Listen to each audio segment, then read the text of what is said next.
আজকে ৩৫শে জুলাই ২০২৪। সরকারের বিরুদ্ধে ছাত্ররা আজকে এক দফা আন্দোলনে ডাক দিয়েছে।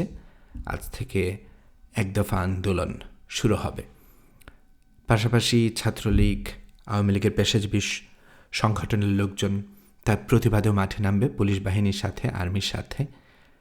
আমি জানি না কী হবে, বাট পরিস্থিতি খুবই খারাপের দিকে যাচ্ছে। এখনও বলছি, আপনারা যারা যেখান থেকে পারেন এই ছাত্রদের সাহায্য করা আমাদের নৈতিক দায়িত্ব। অ্যাটলিস্ট আমার কাছে তা মনে হচ্ছে। আমি আমার জায়গা থেকে সর্বোচ্চটা করার চেষ্টা করছি। আপনারা আপনাদের জায়গা থেকে সর্বোচ্চটা করার চেষ্টা করবেন, সে প্রত্যাশায় রইল। বাকিটা আল্লাহর হাতে। এনিওয়েজ, চলুন শুরু করি আমাদের আজকের পর্ব।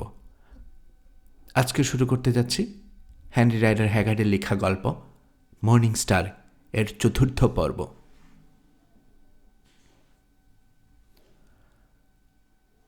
তাড়াহুড়োর মধ্যে যে কটা জাহাজ ও সৈন্য জোগাড় করা গেছে তা নিয়ে সেদিনেই তাকেন শীতের পথে রওনা হয়ে গেল রামেশ।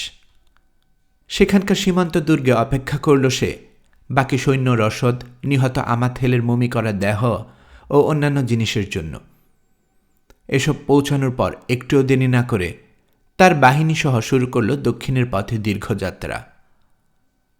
যথাসম্ভব দ্রুত এগোনোর চেষ্টা করতে লাগল সে, যাতে করে ছেলের নিহত হওয়ার সংবাদ কেশরাজের কাছে পৌঁছানোর আগেই সে নাপাতার উপস্থিত হতে পারে।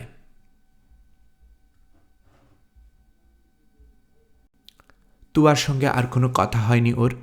তবে থিপি ছেড়ে আসার সময় ওর জাহাজগুলো যখন প্রাসাদ প্রাচীরের নিচে দিয়ে এগিয়ে যাচ্ছিল, ও দেখতে পায় প্রাসাদের যে দিকটায় রানীর ঘর, সেদিকের এক জানালায় সাদা পোশাক পরা এক অবয়ব তাদের নৌকাবহরের দিকে তাকিয়ে আছে। অবয়বটা ছায়ায় থাকায় রামেশ তার মুখ দেখতে পায়নি, তবে তার হৃদয় তাকে বলছে ওই অবয়ব রানী ছাড়া আর কারণ নয়, ওকে বিদায় জানানোর জন্য দাঁড়িয়েছে ওখানে। পায়ের জখম সত্ত্বেও পাটাতনের উপর আসন ছেড়ে উঠে দাঁড়ালো রামেশ। তলোয়ার উঁচু করে অভিবাদন জানালো রাজপ্রাসাদের জানালার অবয়বটার উদ্দেশ্যে। তার নির্দেশে জাহাজের দাঁড়ি ও সৈনিকরাও তাদের দ্বার ও অস্ত্র উঁচু করে একইভাবে অভিবাদন জানালো। জানালার মূর্তিটা সামান্য ঝুঁকে জবাব দিল অভিবাদনের। রামেশ এগিয়ে চল তার বিধিলিপি পূর্ণ করতে। পেছনে রইল আমিনের ভোরের তারা, নেতের তোয়া তার বিধিলিপি পূর্ণ করার জন্য। সেদিন বাবা মার্মিস এবং মা আটস্তি রামেশের সাথে দেখা করেছিলেন। অদ্ভুত এক নক্ষত্রের ঘরে জন্ম তোমার বাবা, মার্মিস বলেছিলেন। জানি না ওই নক্ষত্র কোথায় তোমাকে টেনে নিয়ে যাবে। প্রার্থনা করি ওটা যেন আকাশে ক্ষণিকের জন্য জ্বলে ওঠা উল্কা না হয়, হয় নক্ষত্র যেন। রানী যে বিশেষ পক্ষপাতিত্ব দেখিয়েছেন তোমাকে, তা নিয়ে সবাই কানাকানি করছে। তার পানি প্রার্থীকে হত্যা করার পরও তোমাকে মৃত্যুদণ্ড না দিয়ে একটা বাহিনীর প্রধান করে দূরদেশে অভিযানে পাঠানো শুধু নয়, বেশ কিছুক্ষণ গোপনে তোমার সঙ্গে কথাও বলেছেন। এমন সম্মান কজনে পায় আমি জানি না। নিয়তি আমাকে এড়িয়ে তোমার তরুণ হাতে পাশার যে গুটি তুলে দিয়েছে তা কিভাবে পড়বে, বা তা দেখার জন্য আমি বেঁচে থাকব কি না। অমন অশুভ কথা বলছেন কেন বাবা? বিচলিত কণ্ঠে বলল রামেশ। আমার তো মনে হয় আমি বেঁচে থাকব না। যে অসম্ভব দায়িত্ব নিয়ে যাচ্ছি, শক্তিশালী এক রাজাকে আমার হাতে তার একমাত্র ছেলে নিহত হওয়ার সংবাদ দেয়া, এর পরিণতি কি হতে পারে কেউ বলতে পারে? মা, তোমার তো অনেক জ্ঞান, অনেক পড়ালেখা। আমাদের চোখ যা দেখতে পায় না, তোমার চোখ তা পায়। আমাদের পিতা পুত্রকে আশা দেওয়ার মতো কোনো কথা কি তোমার কাছে নেই? বাবা, আমি ভবিষ্যৎ খুঁজে দেখছি, বললেন আরস্তি। কিন্তু আমার সমস্ত পারদর্শিতা দিয়েও তেমন কিছু জানতে পারিনি। সামান্য যা জেনেছি তা ভালোই মন্দই মেশানো। তোমার সামনে বিশাল সম্ভাবনা আর সৌভাগ্য। আমার সাথে তোমার আবার দেখা হবে, তবে তোমার বাবাকে চিরবিদায় জানিয়ে যাও। মায়ের শেষ কথাটায় রামেশের বুক ভেঙে যেতে চাইল। বাবাকে সে অসম্ভব ভালোবাসে। চোখের পানি লোকাবার জন্যে সে অন্যদিকে মুখ ঘুরিয়ে নিল। মার্মিস তাকে সান্ত্বনা দিয়ে বললেন, দুঃখ করো না বাপ, আমাদের নিয়তি এক বিরাট রহস্য। অনেকে বলেন মানুষ স্রোতধারার বুদ্ধদেবের মতো, স্রোতেই তা হারিয়ে যায়। আকাশের মেঘের মতো আকাশে জন্মে আকাশেই হারিয়ে যায়। আমি এমন ধারণায় বিশ্বাসী নই। আমি মনে করি দেবতারা এই মাংসের পোশাক পরিয়ে আমাদের সৃষ্টি করেছেন তাদের উদ্দেশ্য সাধনের জন্য। আমাদের ভেতরে যে আত্মা আছে তা শুরু থেকে আছে এবং শেষ পর্যন্ত থাকবে। এই বিশ্বাস থেকে আমি প্রাণ ধরে রাখার জন্য লালায়িত নই, মৃত্যুতেও ভীত নই। কারণ আমি বিশ্বাস করি আমাদের জন্য তৈরি আছে অমরত্বের রাজ্য। জীবন মৃত্যু সেই রাজ্যে প্রবেশের দরজা মাত্র। তোমার মা এবং আমার কাছ থেকে তুমি রাজরক্ত পেয়েছ। রাজরক্ত সত্ত্বেও আমরা সাধারণ জীবনযাপন করে গেছি, কিন্তু তোমার ভাগ্য হতে পারে অন্যরকম।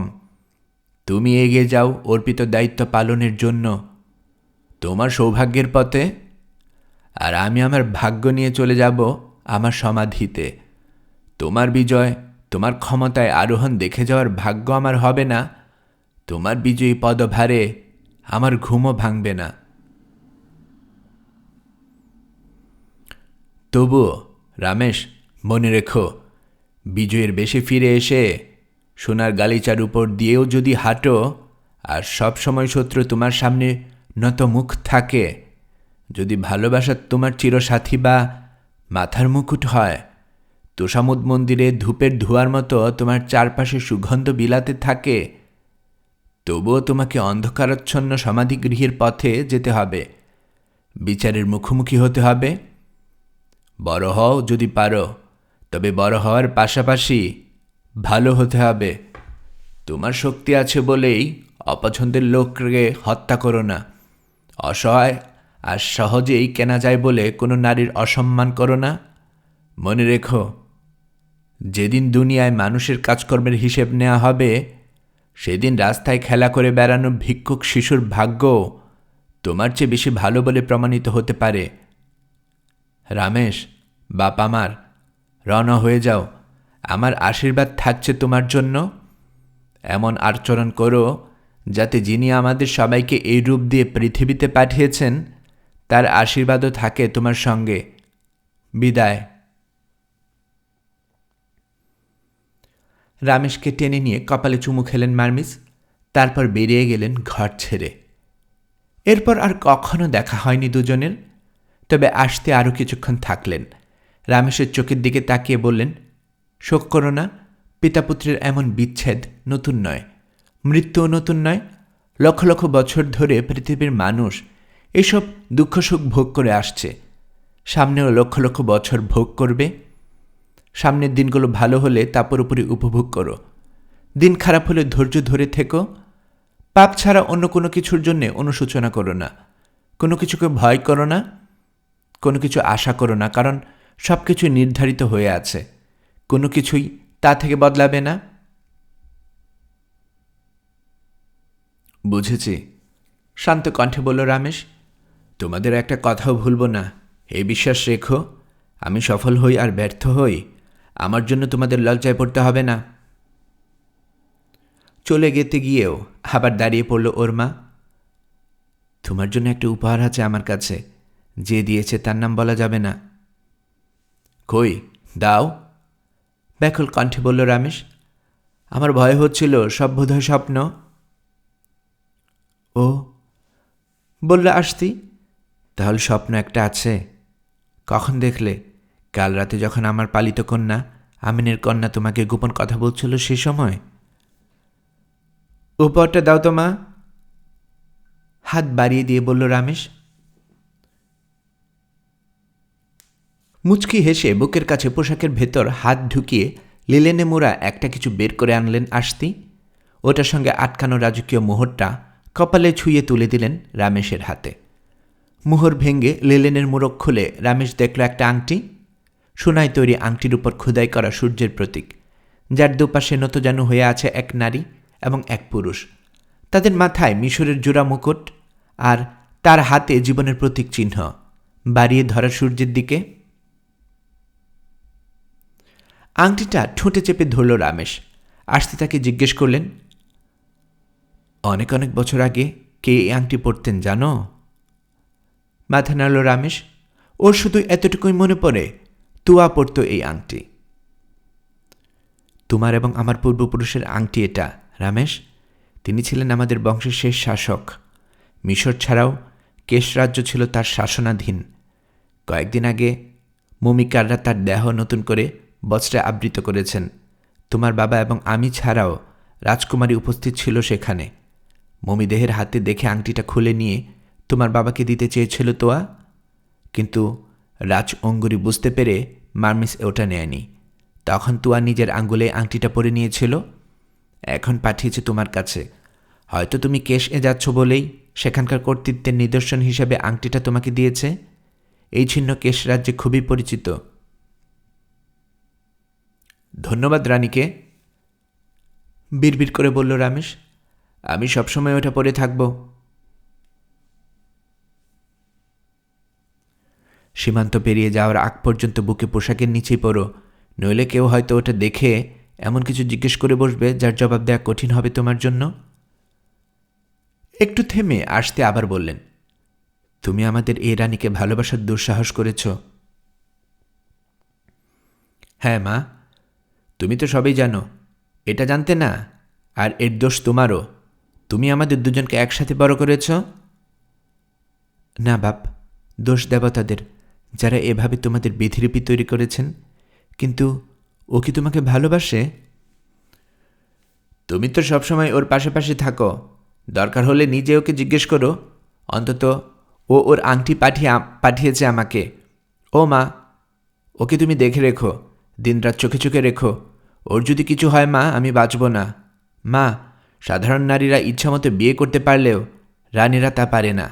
রাষ্ট্রীয় নীতি দিয়ে ঠিক হয় রানী কাকে বিয়ে করবে না করবে। মা দেখো, ও যেন অবিবাহিত থাকে।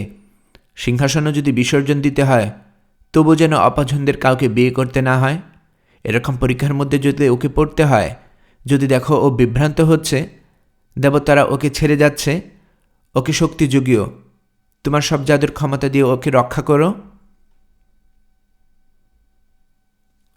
আমি আমার যথাসাধ্য করব বাপ। ওই দিনটি যে আসবে তা আমি আগেই জেনেছি। প্রার্থনা করে মৃত্যুর আগে আমি যেন তোমাকে পূর্বপুরুষের সিংহাসনের ক্ষমতায় মুকুট পরা অবস্থায় দেখে যেতে পারি। পৃথিবীর কেউ যে ভালোবাসা ও সৌন্দর্যের সান্নিধ্য পায়নি, তখন তোমার সঙ্গে থাকবে তা। কে জানে মিশরে ফিরে আসা তোমার আর হবে কি না। আরেকটা কথা, সবসময় তোমার রাজকীয় নক্ষত্রের নির্দেশনের মতো চলবে। ও যে পরামর্শ দিয়েছে তাও মেনে চলবে অক্ষরে অক্ষরে। আমি বলছি, জেনে রাখো, ওর ওই বুকে রয়েছে দেবতাদের জ্ঞান ও প্রজ্ঞা। রামেশের কপালে হাত ছুঁয়ে আশীর্বাদ করে চলে গেলেন আস্তেও। রামেশ রওনা হয়ে যাওয়ার পর অল্প দিনেই চাপা পড়ে গেল তার হাতে কেশ যুবরাজের নিহত হওয়া এবং কুমারী রানীর নির্দেশে সেই যুবরাজের মমিদেহ নাপাতায় তার পিতার কাছে নিয়ে যাওয়ার দায়িত্ব রামেশেরই কাঁধে বর্তানোর ঘটনা। তুয়াও তার মনের কথা দক্ষতার সঙ্গে গোপন রাখল।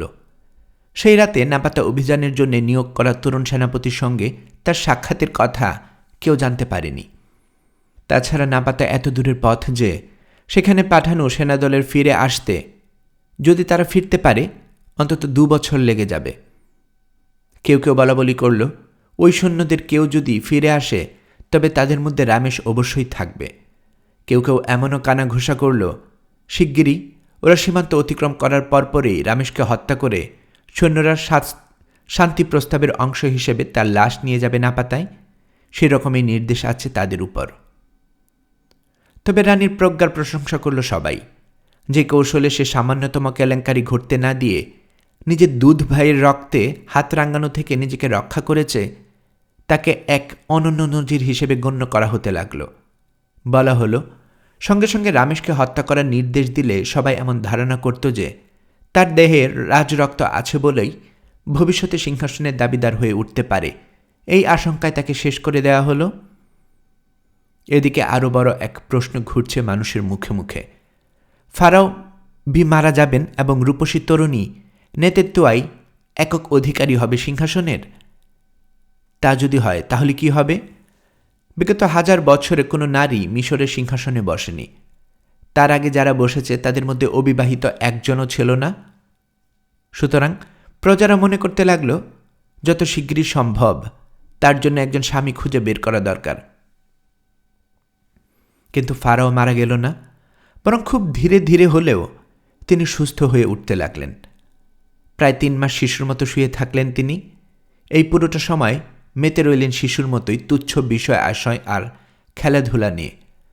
ছেলেবেলায় যাদের সাথে খেলা করেছেন তাদের কেউ দেখা করতে এলে তাদের ধরে বসেছেন বল বা লাঠিম খেলার জন্য। তারপর একদিন হঠাৎ করেই সব বদলে গেল। বিছানা থেকে উঠে পারিষদবর্গকে ডাকার আদেশ দিলেন ফারাও। তারা আসার পর জানতে চাইলেন কি ঘটেছে এবং কেন তিনি সেই ভোজের পর আর কিছু মনে করতে পারছেন না। পারিষদরা ছেলে ভোলানোর মতো করে নরম নরম কথা বলে ফারাওকে ভোলানোর চেষ্টা করতে লাগলেন। বিরক্ত হয়ে ফারাও তাদের বিদায় করে ডেকে পাঠালেন আমেন মন্দিরের রক্ষী দলনেতা তার বন্ধু মারমিসকে। শেষ যা আমার মনে পড়ে তা হলো কেশের যুবরাজ মাতাল অবস্থায় তোমার ছেলে সুদর্শন টকবকে তরুণ রামেশের সাথে লড়াই করেছে, বললেন ফারাও। কে যে সেদিন ওকে যুবরাজের খাদেমদার হিসেবে নিয়োগ করেছিল? নিশ্চয় লোকটা গর্ধব, নয়তো এর মধ্যে কোনো ষড়যন্ত্র আছে। কে না জানে কেশ এর বর্তমান রাজাদের চাইতেও প্রাচীন ও অভিজাত তোমাদের রক্ত। যাই হোক, যখন দেখলাম আমার রাজকীয় অতিথি আমার মেয়ের পানি প্রার্থী আমারই সেনাবাহিনীর এক কর্মকর্তার সাথে লড়ছে, আতঙ্কে আমি অস্থির হয়ে গেলাম। তারপর আর কিছু মনে নেই। তুমি বলবে কি হয়েছিল তারপর? মহামহিম ফারাও, তারপর যা ঘটল, আমার ছেলে ন্যায্য লড়াইয়ে আমাথেলকে হত্যা করল। এরপর ওই কালো নুবিয়ান দৈত্যগুলো আপনার রক্ষীদের উপর হামলা চালায়। সেখানে মিশরীয় সৈনিকরা সংখ্যায় কম থাকলেও রামেশের নেতৃত্বে তারা পরাজিত করে নুবিয়ানদের। ওদের বেশিরভাগই নিহত হয়। সৈনিক হিসেবেই বুড়ো হলাম, কিন্তু মহানুভব, অমন সূর্যময় লড়াই আর দেখিনি। সূর্যময় লড়াই? ডুব গিলে বললেন ফারাও। তার অর্থ তো কেশ রাজ্যের সঙ্গে মিশরের যুদ্ধ। তারপর নিশ্চয় রাজপরিষদ রামেশকে হত্যা করার নির্দেশ দেয়। তুমি ওর বাবা হলেও নিশ্চয়ই স্বীকার করবে এই শাস্তি তার প্রাপ্য। না মহানুভব, তেমন কিছু ঘটেনি, আর আমি কিছু স্বীকারও করছি না। তবে ও যদি সারা মিশরের সব অভিজাত মানুষদের সামনে কাপুরুষের কাজ করত, ওকে আমি খুশি মনে নিজের হাতে হত্যা করতাম। একই সঙ্গে সৈনিক এবং পিতা হিসাবে কথা বলছো তুমি, ফারাও বললেন। বুঝতে পেরেছি, ওই কালো লোকটা উদ্দেশ্যমূলকভাবে ওকে অপমান করেছিল, তাই না? তোমার জায়গায় আমি হলেও এই কথাই বলতাম। কিন্তু তারপর হলো কি? মহানুভব, ফারাও অচেতন হয়ে পড়ার পর মহামান্য রানী নেতেত্তুয়া গৌরবে যিনি রায়ের মতো তার অভিষেকের শপথ অনুসারে পরিস্থিতি নিয়ন্ত্রণ গ্রহণ করলেন। তিনি বাছাই করা 2000 সৈন্যসহ কেশ রাজ্যে এক রাজকীয় দূতদল পাঠানোর নির্দেশ দেন। তারা পরদিনই নিহত যুবরাজের মমি করা দেহ ও প্রচুর রাজকীয় উপটোকন নিয়ে নাপাতার পথে রওনা হয়ে গেল। মন্দ নয় এই সিদ্ধান্ত, কিন্তু 2000 সৈন্য কেন? এত খরচ তো বিরাট। যেখানে 20 জন পাঠালেই চলতো। এ তো দূতদল নয়, সেনাদল। কেশের রাজা যখন তার পুত্রের মৃতদেহসহ ওই সৈন্যদলকে তার রাজ্যের দিকে এগিয়ে আসতে দেখবেন, নিশ্চয়ই তিনি শঙ্কিত হয়ে যুদ্ধের নির্দেশ দেবেন। শ্রদ্ধার সঙ্গে মার্মিস স্বীকার করলেন সেটা সম্ভব। এই সেনাদল, তোমার ভাষায় দূতদলের নেতৃত্ব দিচ্ছে কে? রামেশ মহানুভব, আমার ছেলে। সব দুর্বলতা সত্ত্বেও আসন ছেড়ে লাফ দিয়ে উঠে দাঁড়ালেন ফারাও। রামেশ মানে ওই গুন্ডাটা যে খুন করেছে যুবরাজকে, কেশ এর পুরনো বৈধ রাজবংশের শেষ উত্তরাধিকারী রামেশ। ছোট মাপের এক সেনা কর্মকর্তা রামেশকে দেয়া হয়েছে আমার 2000 বাছাই করা সৈন্যের সেনাপতির দায়িত্ব। ওহ, আমার মাথা বোধহয় এখনো বিগড়ে আছে। কে তাকে এই দায়িত্ব দিয়েছে? আমেনের তারা রানী নেতৃত্বা মহানুভব। মিলনায়তনে সেই লড়াইয়ের পরপরই তিনি এই রাজাজ্ঞ উচ্চারণ করেন। সে সময় তার নিয়ম মতো লিপিবদ্ধ করা হয়েছে। ডাকো রানীকে, গম্ভীর স্বরে নির্দেশ দিলেন ফারাও। কিছুক্ষণের মধ্যেই এলো তুয়া। বাবাকে সুস্থ মতের মানুষের মতো বসে থাকতে দেখে উৎফুল্ল হয়ে ছুটে গিয়ে জড়িয়ে ধরল তাকে। অনেকক্ষণ কেবল তার স্বাস্থ্য আর সুস্থ হয়ে ওঠার আনন্দ নিয়েই সে কথা বলল। রাষ্ট্রীয় কোনো বিষয়ে কিছু বলতে দিল না। অবশেষে ফারাও তাকে শান্ত করে তার পাশে বসাতে পারলেন এবং আমেনের দোহাই দিয়ে প্রশ্ন করলেন কেন সে কাণ্ডজ্ঞানহীন তরুণ রামেশকে এত বড় এক সেনাদলে সেনাপতি করে ক্যাশে পাঠিয়েছে। তোয়া তার মধুরতম স্বরে সময় নিয়ে ধীরে ধীরে বলে গেল সেই রাতের সেই ভূতসভার আমাতিল নিহত হওয়ার পর থেকে সে যা যা করেছে সব। তোয়ার কথা শেষ হওয়ার আগেই ফারাওয়ের দুর্বল দেহে যেটুকু শক্তি ছিল সব নিঃশেষ হয়ে গেল। মাথা নিচু করে মুহ্যমানের মতো বসে রইলেন তিনি। এখন নিশ্চয়ই বুঝতে পারছ, বলল তোয়া। দায়িত্ব আমার কাঁধে এসে পড়ল এবং আমার কাছে যেটা সবচেয়ে ভালো মনে হয়েছে তাই আমি করেছি। ওই সময় রামেশকে হত্যা করা সম্ভব ছিল না, কারণ সবার হৃদয় ছিল ওর পক্ষে।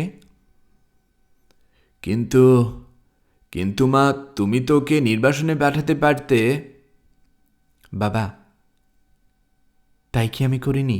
না পাতায় পাঠানো আর নির্বাসনে পাঠানো তো একই কথা, তাই না? আমাকে বলা হয়েছে বহু মাস লাগে ওখানে যেতে। এরপর কি হবে তোয়া? হয় কেশের রাজা ওকে এবং সেই সাথে আমার 2000 সৈন্যকে হত্যা করবে, অথবা হয়তো ওই কেশের রাজাকে হত্যা করবে সে, যেমন করেছে তার ছেলেকে, এবং দখল করে নেবে সিংহাসন। এই সম্ভাবনার কথা তুমি ভেবেছ? ভেবেছি বাবা। পরেরটা যদি ঘটে তাহলে কি মিশর খুব দুঃখ পাবে? তোমার কি মনে হয়? পূর্ণ চোখে তাকালেন ফারাও তুয়ার দিকে। মৃদু মুখে হাসি নিয়ে তুয়াও তাকিয়ে আছে বাবার দিকে। এতক্ষণে বুঝতে পারছি মা, ধীর কণ্ঠে বললেন ফারাও। একদিন তুমি মস্ত বড় রানী হবে।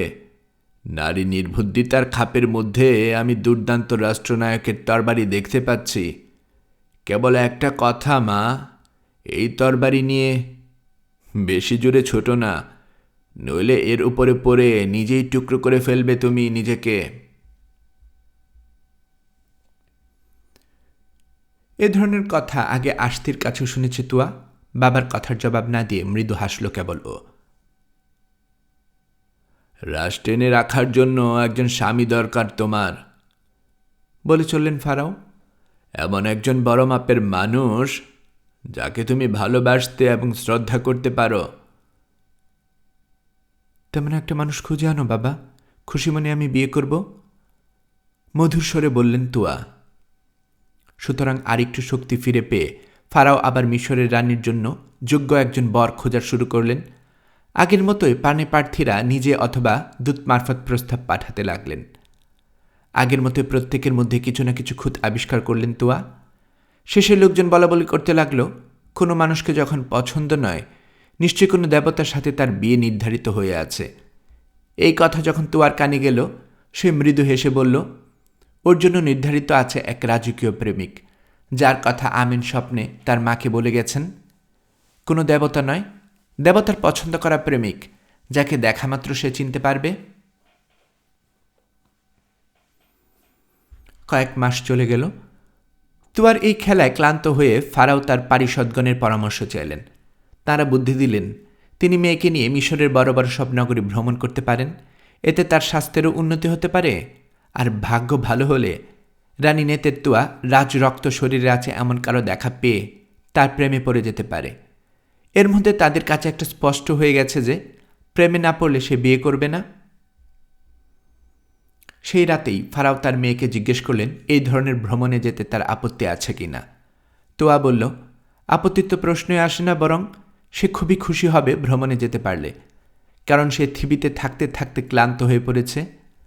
দ্বিতীয়ত, এরকম ভ্রমণে মিশরের অন্য বড় নগরগুলো এবং সেসব জায়গায় মানুষ এবং তাদের জীবনযাপন পদ্ধতি নিয়ে নিজ চোখে দেখার সুযোগও পাওয়া যাবে। তাছাড়া সমুদ্র দেখার শখ তার বহুদিনের। সাগর বিশাল, নীল নদের সব পানি গিয়ে পড়ে সাগরে। এসব কথা সেই ছোটবেলা থেকে শুনে আসছে, দেখা হয়নি কখনো। নির্ধারিত দিনে শুরু হলো পিতাকন্যার তীর্থযাত্রা, যার কথা পরে লেখা হয় নেতের তোয়ার শাসন আমলের ইতিহাসের অংশ হিসেবে তারই তৈরি করানো মন্দিরের দেয়ালে। ব্যক্তিগতভাবে তোয়ার ইচ্ছে ছিল প্রথমে দক্ষিণের সীমান্ত অঞ্চলের দিকে যাবে। সেক্ষেত্রে রামেশ ও তার অভিযান সম্পর্কে কোনো সংবাদ পাওয়ার সম্ভাবনা থাকবে। অনেক দিন হলো তাদের কোনো খবর রাজপ্রাসাদে আসেনি, কিন্তু এই প্রস্তাব শুরুতে নাকচ হয়ে গেল, কারণ দক্ষিণে কোনো বড় শহর নেই। তাছাড়া সীমান্ত এলাকায় মরুচর অধিবাসীরা খুবই বেপরোয়া। ফারাও ও রানীর সফরের সময়টাকে তারা আক্রমণের সময় হিসেবে বেছে নিতে পারে। শেষ পর্যন্ত ঠিক হলো ওরা নীল নদের উজানে না গিয়ে ভাটির দিকে যাবে। তাতে করে প্রতিটি বড় শহর ও নগর ভ্রমণ সম্ভব হবে। প্রথমে পড়ল পবিত্র নগরী আটবু। ওসিরিসের মুন্ডু করার কবর দেয়া হয়েছে ওই পবিত্র স্থানে। এছাড়াও মিশরের হাজার হাজার বীর পুরুষের সমাধি মন্দির রয়েছে ওখানে। আটবুতে বিপুল উৎসাহ উদ্দীপনার মধ্যে ওসিরিসের মন্দিরে তুয়াকে নতুন করে রানী পদে অভিষিক্ত করা হলো। এরপর ওরা গেল অন এ। সূর্যনগরী নামে পরিচিত এই শহরে রয়েছে মিশরের প্রাচীন রাজাদের আমলে তৈরি বিশাল কয়েকটি পিরামিড। এসব পিরামিডের অর্ঘ্য দিল তুয়া।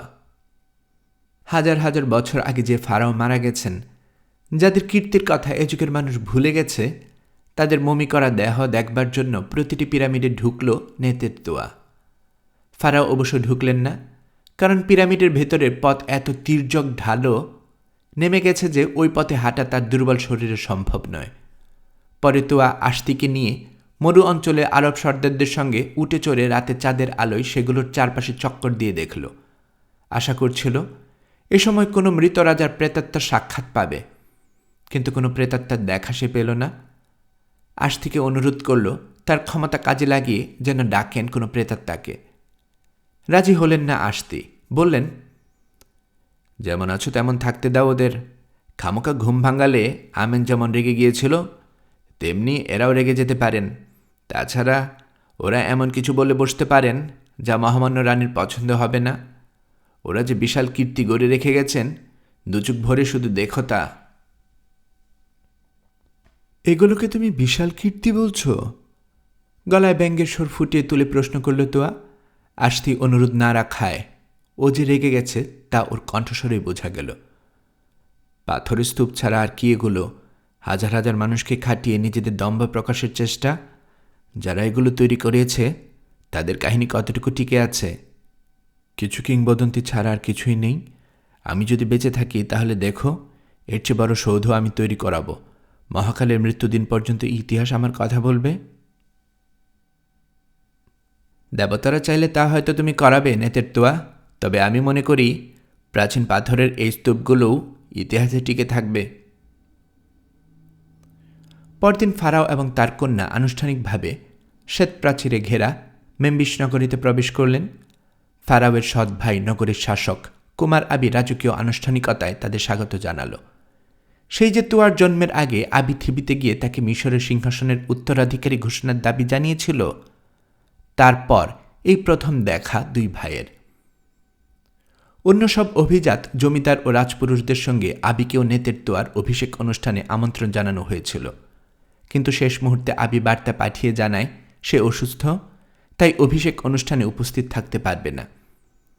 আবির এই অসুস্থতা সত্যি না ভান তা বলা মুশকিল, তবে গুপ্তচর মারফত ফারাও খবর পেয়েছিলেন কুমার তার শয়ন কক্ষ ছেড়ে বেরোতে পারছে না। সে সময় ফারাও ও তার পারিষদরা একটু অবাক হয়েছিল আবি তার কোনো ছেলের সঙ্গে তোয়ার বিয়ের প্রস্তাব পাঠায়নি দেখে। আবির 4 ছেলে, সম্ভবত প্রত্যাখ্যান হওয়ার আশঙ্কা থেকেই আবি কোনো প্রস্তাব পাঠায়নি। এমনিতে ফারাউদের সঙ্গে সেই সাক্ষাতের পর থেকে আবি ভালোই তার অঞ্চল শাসন করে গেছে। নিয়ম মতো যথাসময়ে থিবিতে খাজনা পাঠিয়ে দিয়েছে, সঙ্গে থেকেছে আনুগত্যসূচক পত্র। শেষ দিকে এমনকি খাজনার পরিমাণ বাড়িয়েও দিয়েছিল আবি। ফলে অনেক আগেই সৎ ভাই সম্পর্কে সব রকমের সন্দেহ ও বিশ্বাস দূর হয়ে গিয়েছিল কোমল হৃদয় ফারাওয়ের। তিনি ধরে নিয়েছিলেন তুয়ার জন্মের খবর পাওয়ার পর সিংহাসনের উত্তরাধিকারী হওয়ার উচ্চাকাঙ্ক্ষা আবি ত্যাগ করেছে। ফারাওয়ের সঙ্গে রয়েছে মাত্র 500 সৈন্য। ক্রান্তিকালীন সফরে এর চেয়ে বেশি সৈন্য সঙ্গে আনার প্রয়োজন বোধ করেনি। কিন্তু নগরীতে ঢোকার সময় খেয়াল করলেন কেমন সুরক্ষিত এর প্রাচীর, কেমন মজবুত প্রাচীরের ফটকগুলো। নগরীতে প্রবেশ করার পর দেখলেন সুসজ্জিত সৈনিকরা সম্পূর্ণ সশস্ত্র অবস্থায় রাজপথে সারি দিয়ে দাঁড়িয়ে। বহুদিন আগে যে সন্দেহ দূর হয়ে গিয়েছিল তা আবার ফারাওয়ের মনে উকি দিতে শুরু করল। তিনি এ নিয়ে কিছু না বললেও রথের উপর তার পাশে বসা তুয়া চুপ রইল না। রাজপথে জনতার স্বাগত ধ্বনি ছাপিয়ে ফারাওয়ের কানে পৌঁছালো তার কণ্ঠস্বর, বাবা, আমার এই কাকা দেখে রীতিমতো রাষ্ট্র চালায় এক মেমভিসে। কোনো সারথি নেই রথে, তবু ফারাও একবার এদিক ওদিক তাকিয়ে নিলেন। না, চালাবে কেন, বললেন তিনি। ও যে এখানকার প্রশাসক, রাজপ্রতিনিধি। নতুন আসা কেউ যে সত্যি কথাটা জানে না, সে তো মনে করবে উনি এখানকার রাজা। সোজাসুজি বলি, বাবা, আমি যদি ফারাও হতাম আর এখানে আসার কথা ভাবতাম, তাহলে আরো বড় বাহিনীর সঙ্গে রাখতাম। যখন ইচ্ছে আমরা চলে যেতে পারবো তুয়া, অস্বস্তির সঙ্গে বললেন ফারাও। বাবা, তোমার ভাইয়ের যখন ওই বিশাল ব্রোঞ্জের ফটক খুলে দেওয়ার ইচ্ছে হবে তখনই আমরা যেতে পারবো, তার আগে নয়। আমরা ঢোকার পরপরই ফটক বন্ধ করে দেওয়ার আওয়াজ আমি শুনেছি। এ পর্যায়ে আলাপ শেষ করতে হলো পিতাপুত্রীকে। বিশাল এক মিলনায়তনের সিঁড়ির কাছে পৌঁছেছে রথ। এখানেই আবি রাজকীয় অতিথিদের অভ্যর্থনা জানাবে। সিঁড়ির উপরের ধাপে দাঁড়িয়ে আছে সে। প্রায় 60 বছর বয়স তার এখন। আগের মতোই বিশাল দেহি, কর্কশ চেহারা, তবে মুখটা আগের চেয়ে থলথলে হয়েছে। আশ্চর্য হলেও সত্য, ফারাওয়ের পরিশীলিত চেহারার সঙ্গে সামান্য হলেও মিল পাওয়া যায় সেই মুখের। এক পলক দেখে লোকটা সম্পর্কে ধারণা করে ফেলল তোয়া, এবং সেই মুহূর্ত থেকে তাকে এমন ঘৃণা করতে শুরু করল, কেশ এর যুবরাজ আমাথেলকেও অতটা ঘৃণা সে করেনি। তার চাইতে বড় কথা, মাথামোটা মাতাল আমিথেলকে বিন্দুমাত্র ভয় পায়নি, কিন্তু এই মানুষটাকে দেখার পর থেকেই অদ্ভুত এক আতঙ্ক তার মনে ভর করতে শুরু করেছে। শুধু শক্তিশালী নয়, চোখের দৃষ্টি বলে দেয় লোকটা অসম্ভব ধূর্ত আর লোভী। তার লোভী চোখের দৃষ্টি তুয়ার সৌন্দর্যের উপর এমনভাবে সেটে আছে যেন ছিঁড়ে করে দেখতে চায় সেই রূপের উৎস। রথ থেকে নেমে সিঁড়ির ধাপ টপকে উঠতে শুরু করলেন ফারাও ও তুয়া। কুমার আবি তাদের রাজকীয় নাম ও উপাধি আউড়ে তাদেরকে তার দিনগৃহে স্বাগত জানাতে গিয়ে বলে চলছে সে কেমন খুশি হয়েছে সার্বভৌম ক্ষমতার অধিকারী মহামাহিম ফারাওকে মেমভিসের দেয়ালের ভেতরে পেয়ে, ইত্যাদি ইত্যাদি। বেশিরভাগ কথা লক্ষ্য করা ফারাও হলেও পুরোটা সময় আবির চোখ ঘুরে বেড়ালো তুয়ার শরীরের উপর দিয়ে। যাত্রার ধকলে ক্লান্ত ফারাও আবির কথার জবাবে কিছু বললেন না, তবে তুয়া তার দিকে তীক্ষ্ণ দৃষ্টি ফেলে বলল, আপনার অভ্যর্থনা ও অভিনন্দনের জন্য ধন্যবাদ, কিন্তু কাকা আবি, মেমভিসের ফটকের বাইরে কেন আপনি আমাদের সাথে দেখা করেননি? আমরা আশা করেছিলাম প্রদেশপাল নগরীর বাইরেই তার ফারাওয়ের সাথে সাক্ষাৎ করে ফারাওয়ের কর্মকর্তাদের হাতে নগরীর চাবি তুলে দিবেন। আবি ভেবেছিল রানীর পোশাকের আড়ালে কোনো লাজুকলতা কিশোরীকে দেখবে, তার বদলে দীর্ঘাঙ্গিনী রাজকীয় তরুণীকে দেখে আর তার তীক্ষ্ণতার বাক্য শুনে জবাব খুঁজে পেল না সে। তুয়া তার পাশ কাটিয়ে গিয়ে যেখানে তার থাকার ব্যবস্থা করা হয়েছে সেখানে গিয়ে যাওয়ার আদেশ করল। নগরীর সবচেয়ে বড় ও সুন্দর প্রাসাদটি প্রস্তুত করা হয়েছিল ফারাও ও রানীর থাকবার জন্য। নগরীর মাঝখানে খেজুরকুঞ্জে ঘেরা প্রাসাদ, কিন্তু দ্রুত একবার চোখ বুলিয়েই তুয়া বলল থাকার জায়গা পছন্দ হয়নি তার। তক্ষণে নতুন জায়গা খোঁজা শুরু হলো। শেষে আরও ছোট একটা প্রাসাদ পছন্দ করল তুয়া। একসময় ওটা প্রতিশোধ ও সতীত্বের দেবী ব্যাঘ্রমুখী সেক্ষেতের মন্দির ছিল। নীল নদের দিকে মুখ করা এই প্রাসাদের সিংহ দরজার মিনারগুলো উঠে এসেছে একেবারে নদ থেকে। বন্যার সময় নীলের জলরাশি মিনারগুলোর গুড়া ধুয়ে বয়ে চলে। এখন অবশ্য প্রাসাদের ওই দিকটা মেম্বিসের নগর প্রাচীরের অংশ। প্রাসাদ ও তার প্রাঙ্গণের বাইরে মন্দিরের পুরনো বাগান, চুনা পাথরের উঁচু দেয়াল ঘেরা এই বাগানে একসময় সেক্ষেতের পুরোহিত পূজারিনীরা ঘুরে বেড়াত। নদীর মুক্ত বাতাসে স্বাস্থ্য ভালো থাকবে এই যুক্তি দিয়ে তুয়া ফারাওকে এই প্রাসাদে থাকতে শুধু নয়, তার রাজ দরবারের প্রতিষ্ঠা করতেও অনুরোধ করলেন। তুয়ারি ইচ্ছায় সঙ্গী রাজকীয় সৈন্যদের ফারাওয়ের বন্ধু মারমিসের নেতৃত্বে বাগানের বাইরে মোতায়েন করা হল। রাজার থাকার জায়গা ব্যবস্থা করার পর তুয়াকে যখন জানানো হলো তার থাকার জন্য আর কোনো ভালো কামরা নেই, ও বলল তাতে কোনো সমস্যা হবে না। প্রাচীন মিনারের ভেতর দুটো ছোট কক্ষ আছে, ওই 2 কামরাতেই তার চলে যাবে। ওখান থেকে চোখ মেললেই দেখতে পাবে নীলের অপূর্ব দৃশ্য। কয়েক যুগ ধরে যেখানে কেউ থাকেনি, খোদ রানী সেখানেই থাকার ইচ্ছা প্রকাশ করায় তড়িঘড়ি কামরা দুটো সাফসূত্র করে আসবাবপত্র দিয়ে সাজিয়ে দেওয়া হলো। তুয়া এবং তার পালক মা আসতি থাকতে লাগলেন সেখানে।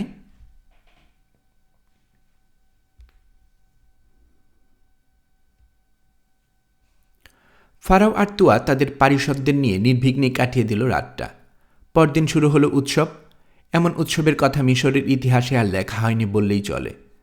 সকালে যে ভোজের মাধ্যমে উৎসবের শুরু, অমন ভোজ তুয়া থিবিতে তার অভিষেকের সময় বা সেই রক্তঝরা সন্ধ্যায় যেদিন যুবরাজ আমাথেল রামেসের হাতে নিহত হয় সেদিনও দেখেনি। মেম্বিসের সেই ভোজসভায় সোনার আসনে বসতে দেওয়া হলো ফারাও আর তরুণী রানীকে। ভোজসভার আমন্ত্রিত ও প্রজা হিসেবে কুমার আবি আসন পাতা উচিত ছিল ফারাওয়ের ডান পাশে, কিন্তু তার আসন পাতা হলো তুয়ার ডান পাশে। আমি অত্যন্ত সম্মানিত বোধ করছি কাকা। আর চোখে আবির দিকে তাকিয়ে বলল তুয়া, আপনি তো ফারাওয়ের পাশেই বসা উচিত ছিল। আমার রাজা ও রানী যখন আমার বাড়িতে এসেছেন তখন আমি কি করে সম্মানের আসনখানি দখল করি? বিশাল মাথাটা সামান্য নুইয়ে বলল আবি। আমরা এখানে ওসিরিসকে অন্য সব দেবতাদের উপরে স্থান দিয়ে পূজা করি। মৃত্যুর দেবতা সেই ওসিরিসের প্রধান পুরোহিতের জন্য সংরক্ষিত ওই আসন। মৃত্যুর দেবতার পুরোহিত? তুয়া বলল, সেজন্যই কি তাকে আমার বাবার পাশে বসানোর ব্যবস্থা করেছেন? না না, তা কেন? ওসিরিসের পূজারী আমাদের কাছে কেমন সম্মানিত তা তো বলেছি। তাকে তার যোগ্য কোনো স্থানে বসানো উচিত। ভাবলাম নবীনা রানী আমেন স্বয়ং যাকে দীর্ঘজীবনের প্রতিশ্রুতি দিয়েছেন, তার বদলে যিনি ওসিরিসের দিকে বেশি এগিয়ে গেছেন এবং শিগগিরই হয়তো চিরজীবীদের তালিকায় নাম লেখাবেন, তার পাশেই তাকে বসাই। তার মানে আপনি মনে করেন ফারাও শিগগিরই মারা যাবেন? না কুমার আবি, অস্বীকার করবেন না। আপনার চিন্তা আমি পড়তে পারছি, অশুভ সংকেত রয়েছে তাতে। তীক্ষ্ণ কণ্ঠে বলল তুয়া অন্যদিকে মুখ ঘুরিয়ে নিয়ে।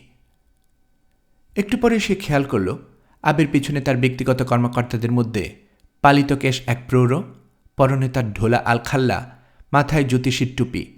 তাকানোর ভঙ্গি দেখেই তুয়া বুঝতে পারল প্রতিটি জিনিস, বিশেষ করে ফারাও আর তাকে দেয়া সেই তীক্ষ্ণ চোখে পর্যবেক্ষণ করছে। যতবার এই লোকটার দিকে চোখ গেল তুয়া দেখল তারই দিকে সে তাকিয়ে আছে। কে লোকটা? আশতিকে জিজ্ঞেস করল তুয়া।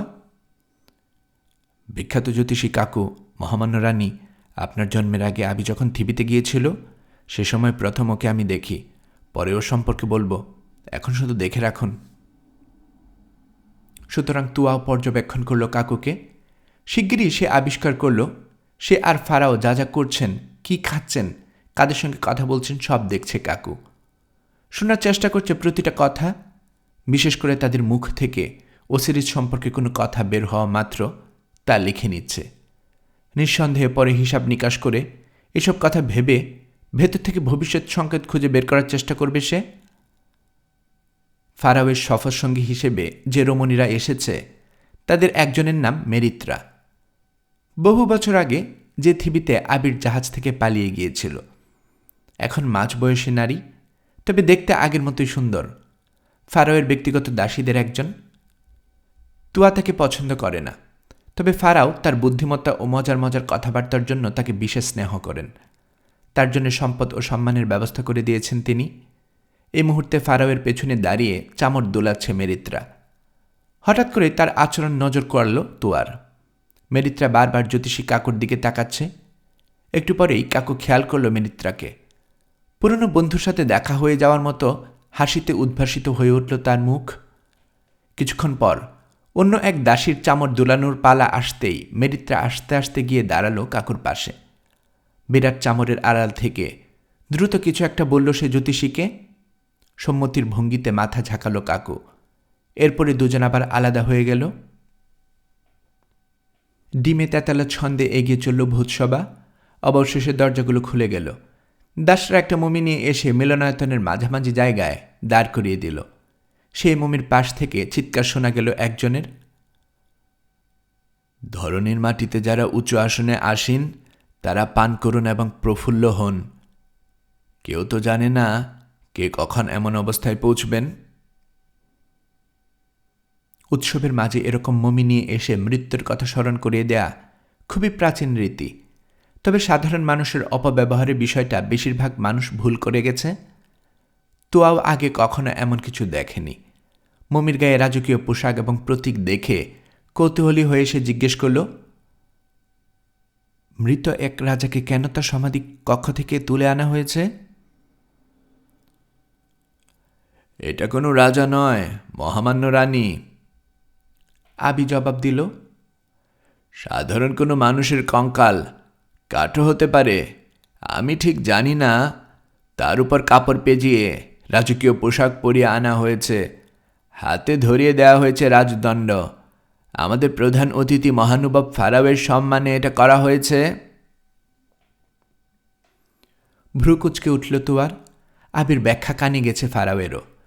বিষণ্ণ একটু হেসে তিনি বললেন, আমার মতো বুড়ো অসুস্থ মানুষকে সম্মান জানানোর এবারও রুক্ষ উপায় আবি। সবার মতো আমিও জানি আমি ওই দিনটিরই অপেক্ষায় আছি। নতুন করে তা স্মরণ করিয়ে দেয়া আমাকে কষ্ট দেওয়ার সামিল। সশব্দে দীর্ঘশ্বাস ছেড়ে উঠে হেলান দিল ফারাও। তুয়া উদ্বিগ্ন চোখে তাকালো তার দিকে। শতকণ্ঠে আবি মাফ চেয়ে তক্ষণি মমিটা ফিরিয়ে নিয়ে যাওয়ার নির্দেশ দিল। বলল, গুরুত্বপূর্ণ অতিথিকে সম্মান জানানোর সুপ্রাচীন এই রীতি থিবিতে ভুলে যাওয়া হলেও মেম্বিসে এখনও চালু আছে। সে শুধু রীতি রক্ষা করেছে। আবি আরও বলল, ওই একই মূর্তি এর আগে অন্তত ৩০ জন ফারাওয়ের সম্মানে আয়োজিত ভূতসভায় ওই একইভাবে উপস্থিত করা হয়েছে। মিশরের রাজধানী থিবিতে সরিয়ে নেওয়ার আগের ঘটনা সেসব। তাই যদি হয়, সময় হয়েছে ওটাকে কবর দিয়ে ফেলার। যদি কাঠ হয় তো পুড়িয়ে ফেলার, ঝাঁজের সঙ্গে বলল তোয়া। ফারাও ক্লান্ত হয়ে পড়েছেন, আমরা এখন যাব। উঠে দাঁড়ালো আবি। তোয়া ভাবল ভোজসভার সমাপ্তি ঘোষণা করবে এসে, কিন্তু না। বিরাট একটা মদ ভর্তি সোনার পানপাত্র তুলে নিয়ে বলল, সম্মানিত অতিথিবৃন্দ, বিদায় নেয়ার আগে মেম্বিস ২ ভূখণ্ডের মহান প্রভুর সম্মানে পান করতে চায়। দীর্ঘ শাসনকালে এই প্রথম তিনি তার পদধূলি দিয়ে সম্মানিত করেছেন মেম্বিসকে। একটু আগেই তিনি, আমার রাজকীয় ভাই, আমাকে বলছিলেন তার বয়স হয়েছে, তার উপর অসুস্থ এবং দুর্বল। এরপর আর কখনো তার পক্ষে এই শ্বেতপ্রাচীর ঘেরা নগরে আসা সম্ভব হবে বলে আমরা আশা করতে পারি না। দীর্ঘদিন নিঃসন্তান থাকার পর ভাগ্যক্রমে দেবতারা তাকে পরমা সুন্দরী একটা কন্যা সন্তান দিয়েছেন, যিনি এখন তার সিংহাসনের অংশীদার। আমরা বিশ্বাস করি এবং প্রার্থনা করি মহান ফারাও ওসিরিসের রাজ্যে চলে যাবার পর তার কন্যা মিশরের পূর্ণ শাসন কর্তৃত্ব গ্রহণ করবেন। আর সেজন্যই বন্ধুগণ, একটা কথা বলা প্রয়োজন। সামনে সেই দিনগুলোতে মিশরের নিরাপত্তার পুরোপুরি নির্ভর করবে দুর্বল এক নারীর উপর।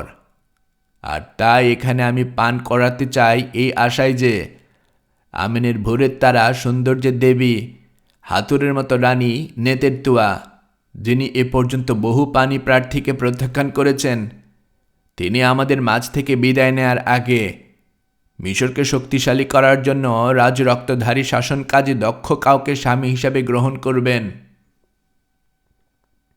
এই ভাষণের অর্থ বুঝতে অসুবিধা হল না শ্রোতাদের।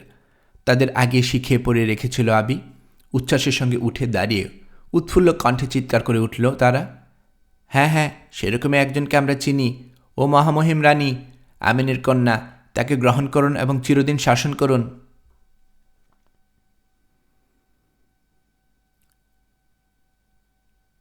কি বলতে চাইছে এরা? তুয়াকে জিজ্ঞেস করলেন ফারাও। আমি তো কিছুই বুঝতে পারছি না। আমি জোরে কথা বলতে পারবো না। আমার পক্ষ থেকে তুমি সবাইকে ধন্যবাদ জানাও, তারপর চলো এখান থেকে। অনেকক্ষণ পর অভ্যাগতদের কোলাহল যখন থামল, উঠে দাঁড়াল তুয়া। তীক্ষ্ণ চোখে সবার উপর একবার চোখ বুলিয়ে নিয়ে কথা বলল পরিষ্কার গলায়। মিলনায়তনের শেষ প্রান্তেও সে গলা শোনা গেল স্পষ্ট। উপস্থিত অভিজাত অভ্যাগতবর্গ এবং এই নগরীর জনগণ, আপনারা যে আনুগত্য দেখিয়েছেন এবং সংবর্ধনা জানিয়েছেন, তার জন্য আমার পিতা ফারাও এবং আমি, উচ্চ ও নিম্ন ভূমির রানী, আপনাদের ধন্যবাদ জানাচ্ছি। তবে প্রদেশপাল কুমার আবি যে কথা বললেন, তার কোনো অর্থ আমরা বুঝিনি। আমার প্রার্থনা, মহামহিম ফারাও আরও অনেক বছর গৌরবের সঙ্গে দেশ শাসন করুন। যদি তিনি মারা যান, আমি থাকব। আমার প্রজাগণ, আপনাদের আমি আশ্বাস দিচ্ছি, আপনাদের রানীকে দুর্বল এবং অনভিজ্ঞ মনে করবেন না। আর জেনে রাখুন, তিনি স্বামী খুঁজছেন না। যখন খুঁজবেন, তখনও এই মেম্বিসে তাকে খুঁজে পাবেন বলে মনে করেন না। প্রজাগণ এবং পৃথিব্য কুমার আবি, শান্তিতে থাকুন। আপাতত বিদায়। বাবার হাত ধরে বেরিয়ে গেল তুয়া। সাবেক শেখেত মন্দিরের মিনারে নিজের কামরায় পৌঁছে পোশাক ছাড়ল সে। তারপর পাশের কামরা থেকে ডেকে পাঠালো আশতিকে। তুমি তো অনেক জ্ঞানী মা, বলো আবি কি বোঝাতে চাইল? মহামান্য রানী, যদি না বুঝে থাকো তাহলে বলবো, আমি যা ভেবেছি তার চেয়ে বোকা তুমি, জবাব দিলেন আশতি। তবুও আমি বলছি, তোমার কাকা কুমার আবি বোঝাতে চেয়েছে সে তোমাকে ফাঁদের মধ্যে পেয়েছে। তার স্ত্রী হিসাবে ছাড়া আর কোনোভাবে এই দেয়ালের বাইরে তুমি যেতে পারবে না। প্রচণ্ড ক্রোধে মুখ চোখ লাল হয়ে উঠল তুয়ার। এত বড় সাহস! এই কথা বোঝাতে চেয়েছে আমি হব ওই বুড়ো হাবরার স্ত্রী? আমার বাবার ভাই, দাদাও হতে পারত। ওই কায়দায় পেজমের পোটলা, যে কিনা বড়াই করে বলে বেড়ায় তার শখানেক ছেলে মেয়ে আছে, সে বিয়ে করতে চায় আমাকে। আমি মিশরের রানী, যার জন্ম হয়েছে আমিনের ইচ্ছায়। এত বড় সাহস তোমার! প্রচণ্ড ক্রোধে কণ্ঠরুদ্ধ হয়ে এলো তুয়ার। রানী, সাহস আমার নয়, তার। হ্যাঁ, এই ষড়যন্ত্রই সে পাকিয়েছে এবং সাধ্যমতো চেষ্টা করবে তা বাস্তবায়নের। আমি শুরু থেকে এটা সন্দেহ করেছিলাম এবং সেজন্যই বারবার মেম্বিসে আসার বিরোধিতা করেছিলাম। কিন্তু নিশ্চয় মনে আছে তোমার, তুমি প্রতিবারে আমাকে চুপ থাকতে বলে গেছো মিশরের সবচেয়ে প্রাচীন নগরী তুমি দেখবেই। তবু তোমার চুপ থাকা উচিত হয়নি। তোমার আশঙ্কা আমাকে বলা উচিত ছিল। অন্যরা যখন বিয়ের প্রস্তাব নিয়ে এসেছে, তখন আবি বা তার ছেলেদের কেউ প্রস্তাব করেনি, তাই আমার কোনো সন্দেহ হয়নি। রানী আমার, সাপ কখনো সিংহের মতো গর্জন করে কিছু করে না, সেজন্য তাকে বেশি ভয়। এই জায়গা থেকে একবার বেরিয়ে নিই, তখন সাপ টের পাবে ভয় কাকে বলে। দাইমা, যেভাবেই হোক এই মেম্বিস থেকে আমাদের বেরিয়ে যেতে হবে। সেটা সহজ হবে না রানী। সিংহাসনে আরোহণের পর ফারাওয়ের এটা প্রথম উত্তর ভূখণ্ড সফর। আগামী 8 দিন বিভিন্ন অনুষ্ঠানে তার অংশ নেওয়ার কথা।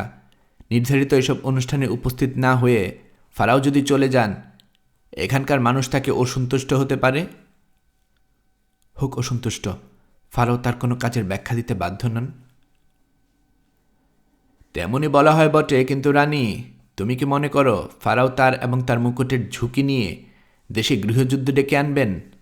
আবি খুবই শক্তিশালী। তার অধীনে যে সৈন্য আছে তা এই শান্তির সময়ে ফারাও যা সংগ্রহ করতে পারবে তার চাইতে বেশি। শুধু স্থায়ী সৈন্য নয়, তার পক্ষে আছে মরুভূমির বেদুইন গোত্রগুলো। সুযোগ পেলে তারা ক্ষুধার্ত শকুনের মতো মিশরের সম্পদের উপর ঝাঁপিয়ে পড়বে। এখানে তোমার সঙ্গে আছে মাত্র 500 সৈন্য। ওদিকে তোমাদের সম্মান দেখানোর নামে আবি যে সৈন্য সমাবেশ করছে, তারা দক্ষিণের সড়ক এবং নৌপথ অবরোধ করে রেখেছে। এই অবস্থায় তার সম্মতি ছাড়া কি করে তুমি মেম্বিস ছেড়ে যাবে? সাহায্য চেয়ে লোক পাঠাতেও তো পারবে না। যদি পারো, 50 দিনের আগে তো এখানে পৌঁছাবে না। বিপদের গভীরতা বুঝতে পেরে শান্ত হয়ে গেল তুয়া। বড় ভুল করেছ তুমি দাইমা। এত সব যখন অনুমান করতে পেরেছিলে, ফারাও আর তার পরিষদকে তোমার জানানো উচিত ছিল।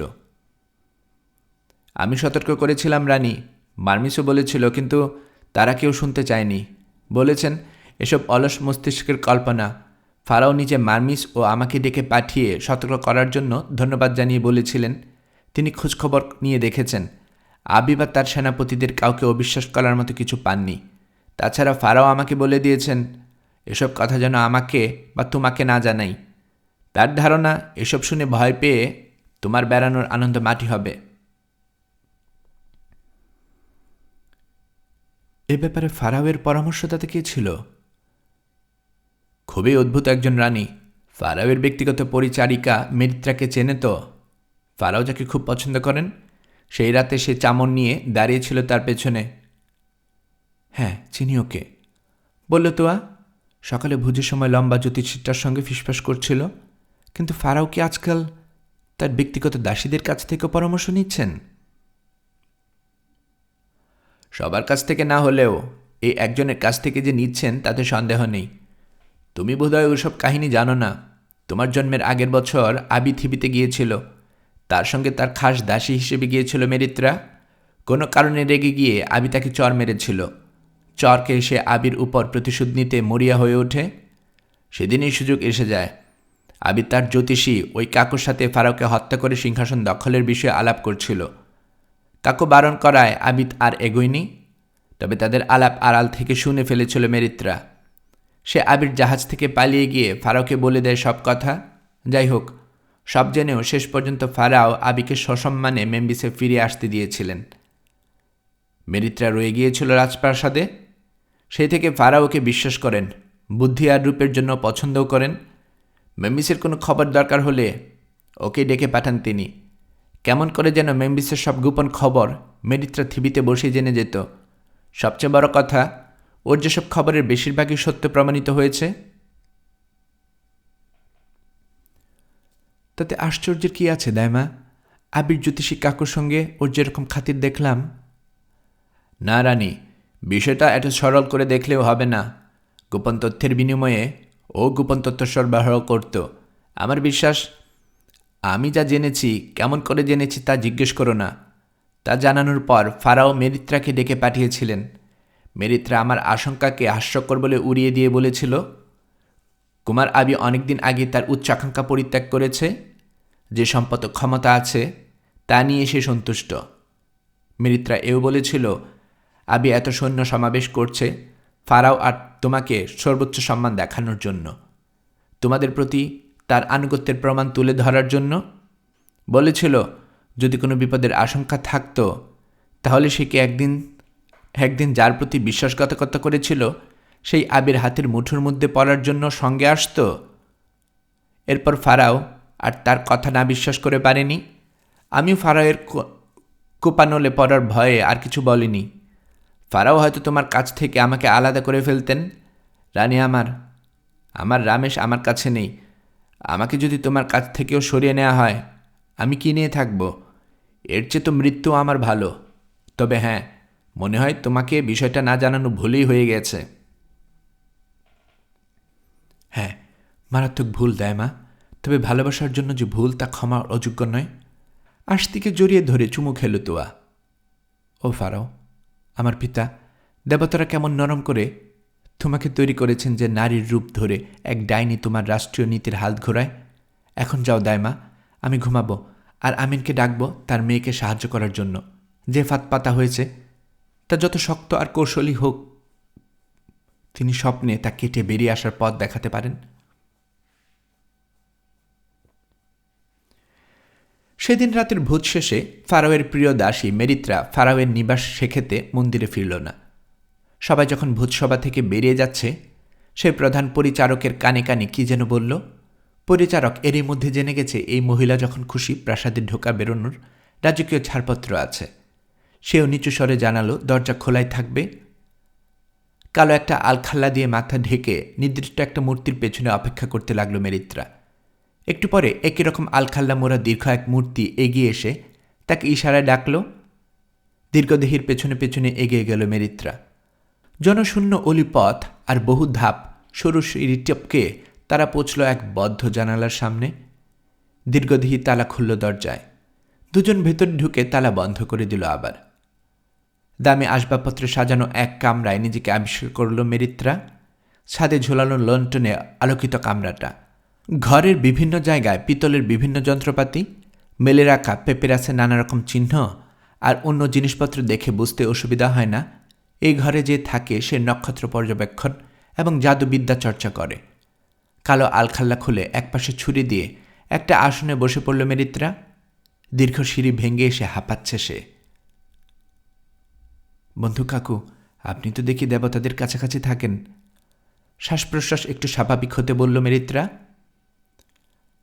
হ্যাঁ প্রিয় মেরিত্রা, স্বর্গের দিকে অর্ধেক উঠে এসে ঘর আমার। এখানে অপার নিরিবিলিতে আমি উপরে যা ঘটছে সব দেখি এবং লিখে রাখি।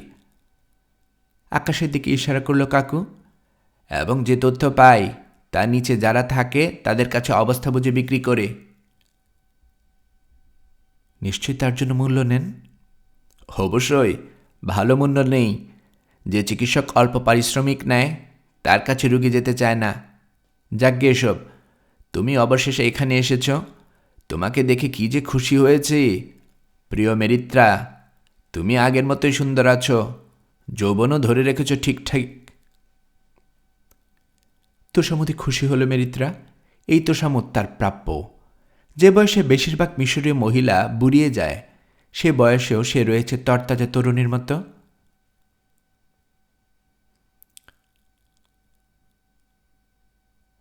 পরিষ্কার বিবেক, ভালো ক্ষুধা আর সততাপূর্ণ শান্ত জীবন, এই হচ্ছে আমার যৌবন অক্ষয় রাখার গোপন রহস্য।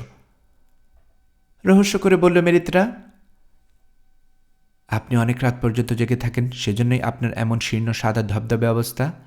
তবে এই দীর্ঘ আলখাল্লা আপনাকে যথেষ্ট সুপুরুষ দেখাচ্ছে। যে পরিশ্রম আমাকে করতে হয়, মুখে হতাশ হয়ে একটা ভঙ্গি ফুটিয়ে তুলে বলল কাকু। অন্যের জন্য পরিশ্রম, তার উপর আছে হজমের সমস্যা আর এই অভিশপ্ত মিনারের গুমুট ভাব। এইসব মিলিয়ে বাতের যন্ত্রণা আমার নিত্যসঙ্গী। ও হ্যাঁ, আমার তো ঔষধ খেতে হবে। একটা পাত্র থেকে দুটো পান পাত্রে তরল পদার্থ ঢেলে একটু এগিয়ে দিল মেরিত্রির দিকে। বলল, পান করে দেখো, থিবিতে এরকম মদ পাওয়া যায় না। হ্যাঁ, খুব ভালো, তবে একটু ভারী। পানপাত্রে চুমুক দিয়ে বলল মেরিত্রা। বেশি খেলে মনে হয় আমারও বাদ দেখা দেবে। বন্ধু, এখন বলুন, এই জায়গায় আমি নিরাপদ তো? না, ফারাওদের কথা বলছি না। উনি আমাকে পছন্দ করেন। আমি বলছি তার রাজকীয় ভাইয়ের কথা। আপনার নিশ্চয় মনে আছে একজনের গালে চর মারার পর আমি কিভাবে তার দাম শোধ করেছিলাম? মনে হয় না তার মেজাজ সে সময় চেয়ে ভালো হয়েছে? ওটা যে তোমার কাজ ছিল তা কখনো টের পাইনি। অতিরিক্ত আত্মবিশ্বাসী লোক তো, ভেবেছিল আমার হাতে তুলে দেবার কারণে খুবই দুঃখে তুমি পালিয়ে গেছ। সত্যি তাই ভেবেছিল? ও কি গর্ধব! তুমি কিন্তু মেরিত্রা আমার বুকে বড় ব্যথা দিয়েছিলে। মদের প্রতিক্রিয়ায় পুরনো ক্ষত কাঁচা হয়ে উঠছে কাকুর। তুমি জানো আমি তোমাকে কেমন পছন্দ করতাম, এখনো করি। আমার মনে হয়েছিল আমি আপনার মতো জ্ঞানী বিশিষ্ট ব্যক্তির যোগ্য নই। মনে হয়েছিল আমি আপনার জীবনযাপনে ব্যাঘাতই শুধু ঘটাবো, প্রিয় কাকু। তাই আমি ওই হতভাগাটা মানে ফারাওয়ের ঘরে চলে গিয়েছিলাম। ঘর তো না, আমরা আড়ালে বলি নারী মঠ। যাই হোক, আপনি আবিকে সব সত্যি কথা বলে দেবেন না আশা করি? না মেরিত্রা, আমাদের এখানকার সুসম্পর্ক যদি বজায় থাকে তাহলে ওসব কথা বলার কোনো প্রয়োজন হবে না। একটু তো বিশ্রাম হয়েছে, এবার কাজের কথায় আসি। তোমার দেরি দেখে ফারাও আবার খেপে যেতে পারেন। ও, শ্বেত গিলে থাক ফারাওকে। ঠিক আছে প্রিয় কাকু, বলুন আপনার কাজের কথাটা। বৃদ্ধ জ্যোতিষীর মুখের ভাঁজগুলো শক্ত হয়ে উঠল, চোখে চালাকির ঝিলিক।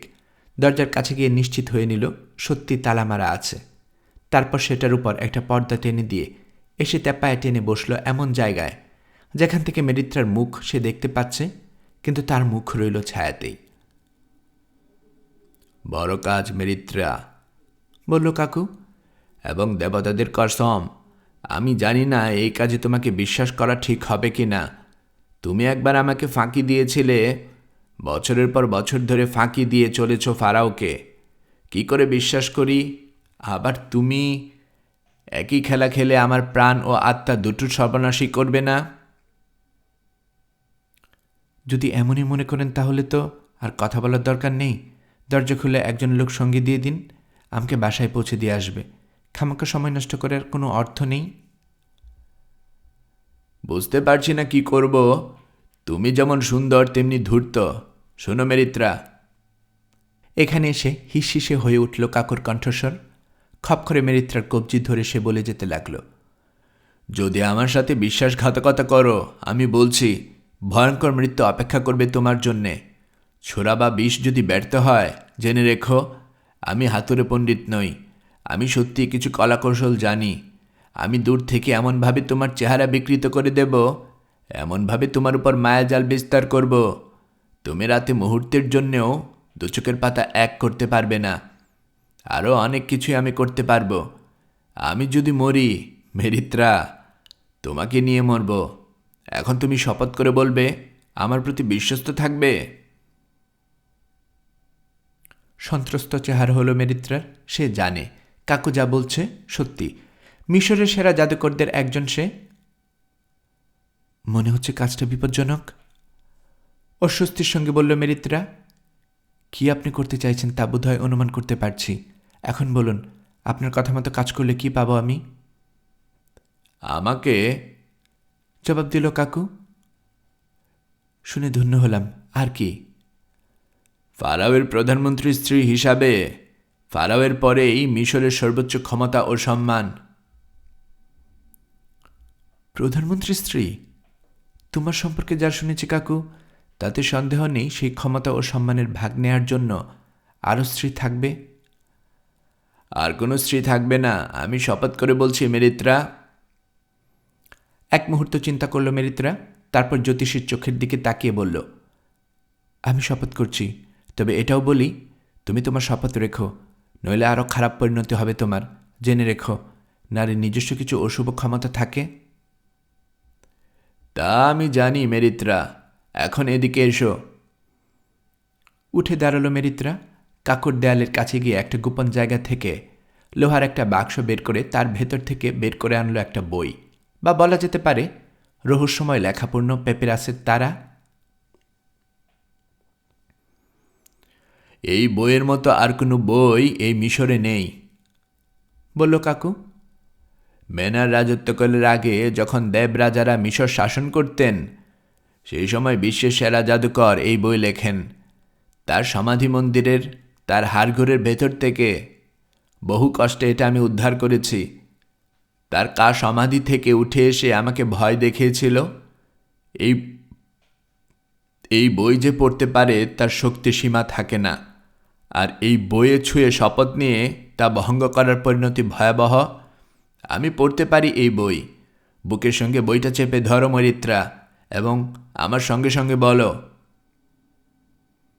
শপথ বাক্য আউড়ে গেল কাকু, যাতে সূর্যের ওপাশে অন্ধকারের রাজ্যে বাস করা ভয়ানক সব দানবের সাক্ষী মেনে বলা হলো, শপথ ভঙ্গ করলে কেমন ভয়ানক লজ্জা, রোগ, দুর্ভোগ আর অনন্ত যন্ত্রণা শপথকারীর জীবনে নেমে আসবে।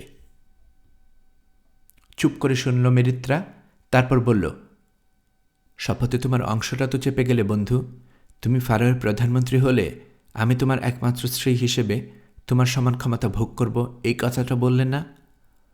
ও হ্যাঁ, ভুলে গিয়েছিলাম, বলে কাকু কথাগুলো যোগ করে দিল। তারপর দুজনে শপথ করল। শপথের পর হঠাৎই মেরিত্রার চোখ গেল ছাদের দিকে। সেখানে ঝুলানো একটা স্ফটিক গোলাকার ভেতর আগুনের শিখার মতো একটা আভা ফুটে উঠেছে। একটু পরেই লাল রঙের মতো রং ধরল সেই আভা। আস্তে আস্তে লাল রংটা একটু বিবর্ণ হয়ে লাল হয়ে ওঠা একটা চোখের চেহারা নিল। চোখটা তাকিয়ে আছে মেরিত্রার দিকে। একটু পরেই চোখ এবং রক্ত মিলিয়ে গেল। তার জায়গায় ফুটে উঠল রানী নেতেরতুয়ার অবয়ব, সিংহাসনে বসা। বিভিন্ন দেশের মানুষ তাকে পূজা করছে। তার পাশে বসা রাজকীয় পোশাক পরা এক পুরুষ, যার মুখ ঢাকা রয়েছে মেঘে।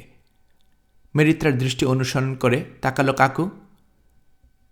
কি দেখলে? বলল মেরিত্রা যা দেখেছে। কয়েক মুহূর্ত চুপ করে রইল কাকু। তারপর যখন কথা বলল, তার গলায় সন্দেহের সুর। আমার মনে হয় এটা একটা অশুভ সংকেত। রানীর পাশে বসে আছে তার জীবনসঙ্গী, কিন্তু তার মুখ ঢাকা কেন? তা তো বলতে পারবো না, জবাব দিল মেরিত্রা। তোমার ওই লাল মধ্যে কিছু একটা মেশানো ছিল, যা মনে হচ্ছে আমার মাথা ধরেছে একেবারে। যাই হোক, আমরা শপথে আবদ্ধ হয়েছি, এটাই বড় কথা। আমার মনে হয় আমরা যা ভাবছি তার চেয়েও সুদূর প্রসারী হবে এই শপথের প্রতিক্রিয়া। কারণ এ ধরনের অভিশপ্ত তলোয়ার দুধারে কাটে। এখন ওই স্ফটিকের উপর কিছু একটা চাপা দাও তো, এসব ছবি দেখতে আর ভালো লাগছে না। কি বলো? এসব জিনিস দেখার ক্ষমতা তোমার এত ভালো? বলল বটে কাকু, তবে মেরিত্রার কথা মতো স্ফটিক গোলাকারটা ঢেকেও দিল কাপড় দিয়ে। তারপর বলল, এবার সোজাসুজি সংক্ষেপে বলি, আমার হুদকা মালিক আবি ফারাও হতে যায়। সব কিছু বিবেচনা করে মনে হচ্ছে এর চেয়ে সহজ উপায় হচ্ছে তার ভাস্তির সিংহাসনে উঠে পড়া। মানে রানীকে বিয়ে করা? তাছাড়া আর কি, রানীকে যে বিয়ে করে রানীর অধিকারে সেই তো শাসন করে। নেতৃত্ব সম্পর্কে কিছু জানো তুমি? 8-10 জন যতটা জানে তার চেয়ে বেশি নয়। কিন্তু কি বলতে চাচ্ছ তুমি?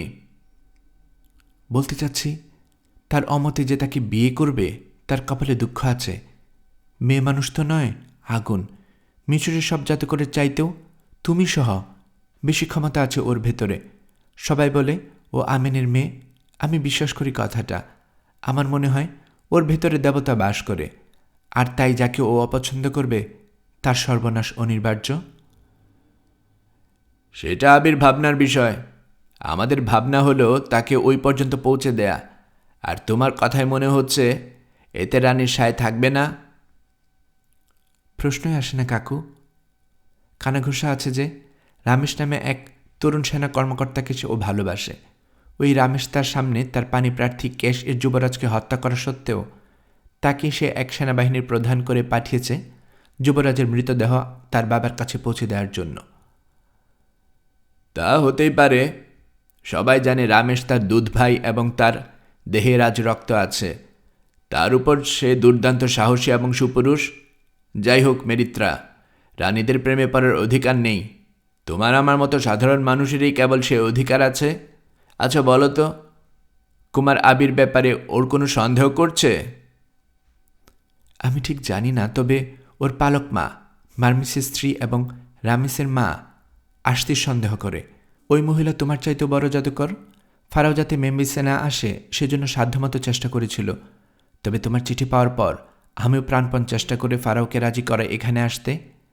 বেচারি ফারাও আমাকে পুরোপুরি বিশ্বাস করে। আর করে বলেই তথ্য সংগ্রহের কথা বলে এই রাতে তোমার এখানে আসতে পেরেছি। তার মানে আসতি যা জানে রানীও তা জানবে। আর সে ফারাওয়ের চেয়ে শক্ত। আবির সব যুদ্ধজাহাজ আর সৈন্য সামন্ত সত্ত্বেও সে মেম্বিস ছেড়ে পালিয়ে তার বিরুদ্ধে যুদ্ধ ঘোষণা করবে। তাহলে দাঁড়াচ্ছে এই ফারাওকে এখানে থাকতে হবে। বাবাকে ছেড়ে মেয়ে থাকতে পারবে না। ফারাওকে এখানে থাকতে বাধ্য করবে কিভাবে তুমি? নিশ্চয়ই। কথা শেষটা করে ছাদের কাপড় ঢাকা স্ফটিক গোলাকারটার দিকে তাকালো মেরিত্রা। না, যত সম্ভব চেষ্টা করতে হবে যাতে কোনো রক্তপাত না ঘটে। সেও ভয়ানক বিপজ্জনক, কিন্তু ফারাও যদি অসুস্থ হয়ে পড়ে, যদি নাড়াচড়া করতে না পারে, সেক্ষেত্রে আমরা বিয়েটা ঘটিয়ে দেওয়ার জন্য কিছু একটা উপায় বের করে ফেলতে পারবো না।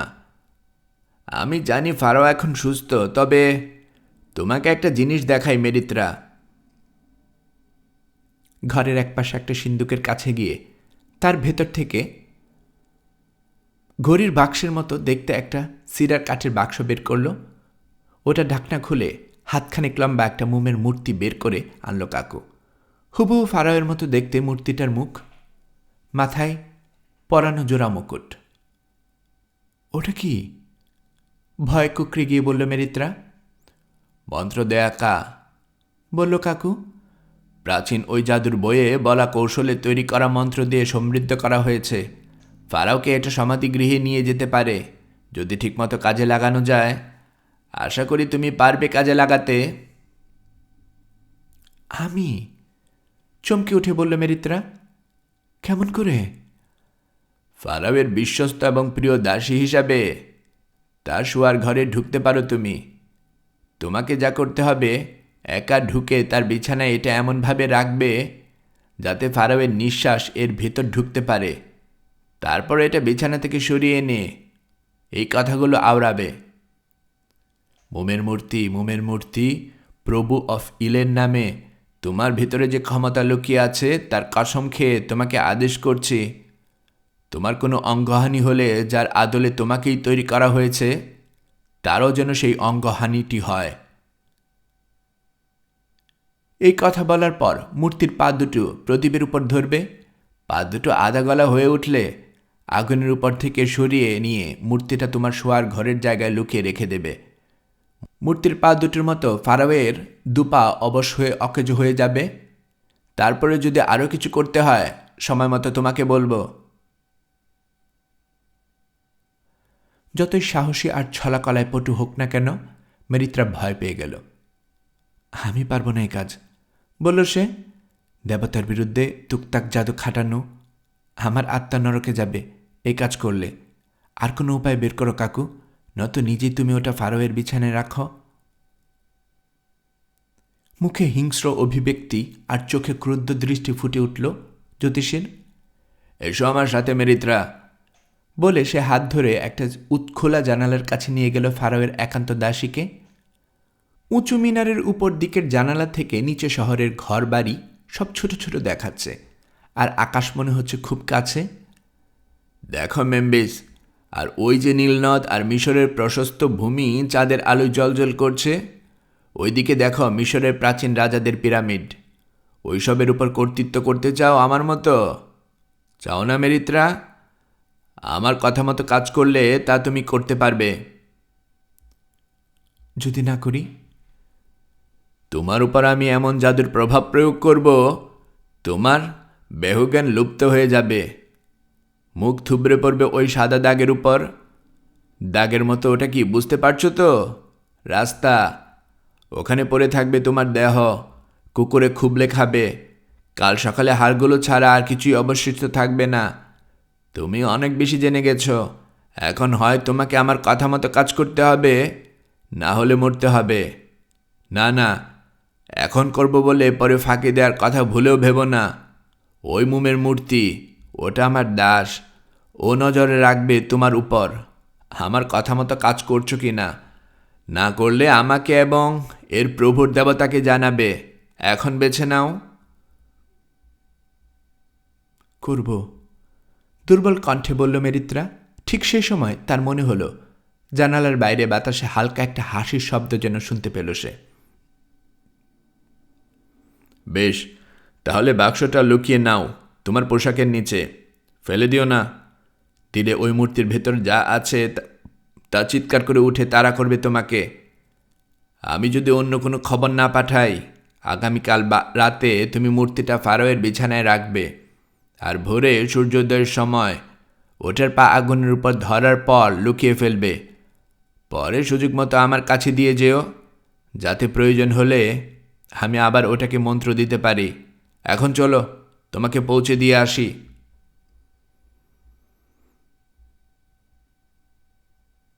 গল্পকরণে এতক্ষণ আপনারা শুনছিলেন হেনরি রাইডার হ্যাগার্ডের লেখা গল্প মর্নিং স্টার এর 4th পর্ব।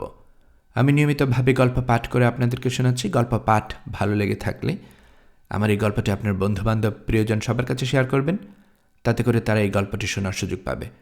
আপনারা ভালো থাকবেন সেই প্রত্যাশায় এখানে বিদায় নিচ্ছি আজ।